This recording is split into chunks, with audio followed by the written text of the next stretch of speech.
মটরশুঁটি দিয়ে আলুর দম করছি। আলুগুলোকে প্রথমে তেলে আমি ভেজে নিচ্ছি। আদা, টমেটো, লঙ্কা আর কাজু বাদাম আমি পেস্ট করে নিয়েছি। এর মধ্যে 5 ফোড়ন আর শুকনো লঙ্কা দিয়ে দিলাম। আমি এই পেস্ট তৈরি করে রেখেছি এটা দিয়ে দিলাম।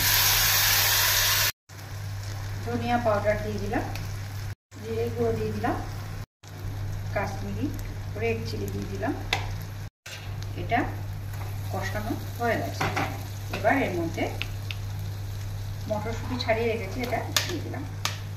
এবার এর মধ্যে জল দিয়ে দিলাম, হালকা হালকা গরম আছে জলটা, দিয়ে দিলাম।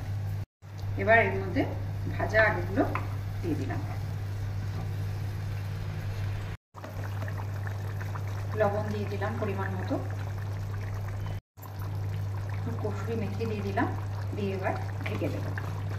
একটু গরম মশলা পাউডার দিয়ে দিলাম। এবার এটা সিদ্ধ হওয়ার জন্য আলুটা কিছুটা ঢেকে দিলাম। ঢাকাটা খুলে দেখি,